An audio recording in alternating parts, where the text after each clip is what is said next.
Hey, welcome. This is Roger Martin here from Billings, Montana. As promised, this little video on three miracles.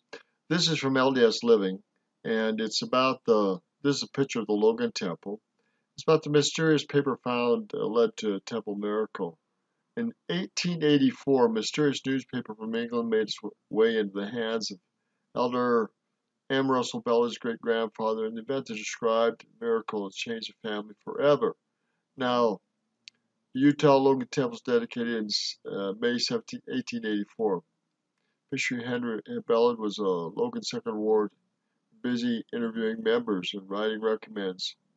When his daughter Ellen delivered a newspaper to him, the newspaper Newbury Weekly News was published in his birthplace of Newbury, Berkshire, England.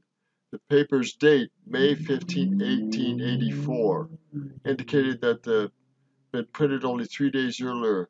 At that time, a typical trip across the ocean took weeks uh, to get there, let alone getting across from the eastern United States to Logan, Utah. Would have taken at least another week, so probably 2 or 3 weeks to get there.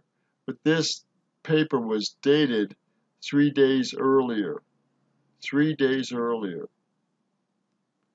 Bishop Bellard's young daughter explained that she'd been playing on the sidewalk and two strangers handed her a paper and gave her strict instructions to deliver it to no one except her father. Upon inspection, Bishop Bellard found the newspaper contained a story of 60 people there, accompanying births and deaths. Next day, Bishop Bellard sought the explanation from the temple.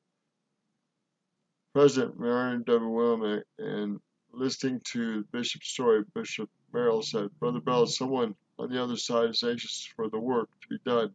They knew that you would do it if this paper got into your hands." Bishop Bell made a certain temple work was complete, and later learned that most of the people named on the newspaper were related to the Bellard family. Anyhow, this issue of 15th May 1884, he got his hands on, within 3 days. There's no way no mortal way that paper could be delivered to him without divine help. That's miracle number one. So there are people, angels, other people working on us, doing these things. Give you the source for this. Story number two. I'm not recommending that you buy this Chicken Soup with the Soul Angels Among Us, but there are many stories about angels among us. And one of those stories is about my grandmother. She was driving, she cooked in Nevada and in West Yellowstone on dude ranches. And she was coming home one fall after she worked at the dude ranch. And she had a big full-size cattle station wagon loaded down, and it slipped off the road and she got stuck. She couldn't get forward or backward. She was stuck. So she started to pray. And the first individual that came up said, "Well, there's a stage ranger station up ahead. I'll go get some help. You'll be okay." Nothing happened. She kept praying. And then a second vehicle came up behind her, had a couple in it. She said it was kind of a strange looking vehicle. But the guy got out. She rolled down her window and he introduced himself, and he said, "Well, you'll be okay." And they went out and they actually picked up the rear end of this fully loaded wagon, the couple, and lifted it on the pavement and told her to stay on the road, she'd be okay, and then they took off. So there are angels and people among us at all times. Now, here's a third story. This was given to me third hand by an individual that I knew, and they actually knew this individual. They were working out in the oil field area, and there was a little ways away from a hospital or anything, but the young mother was busy and trying to get some stuff done, and she accidentally ran over her infant child. Maybe the child was 2 to 3 years old, but pretty small.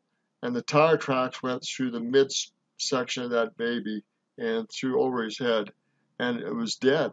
She had crushed the child, it was dead. And she called her husband, and he was a Melchizedek priesthood holder, and faithful, he got someone else, and They said as soon as he pronounced a blessing on the child, the body swelled back up, the life and breath came into that child, and it lived. They rushed the child to the hospital after the blessing, and there was no broken bones, no internal bleeding or hemorrhaging. There was still a mark on the child where they'd ran over the midsection of that child, and that child lived. And there was no internal damages or bleeding. So there you are, 3 quick miracles for your day. Pass along stories, write them in journals, share miracles and testimonies of miracles. Increase people's faith and hope in Jesus Christ and in angels and in miracles. Be faithful, be diligent, and recognize the small miracles daily that happen in your life and also the big ones. Again, this is Roger Martin from Billings, Montana. Good day.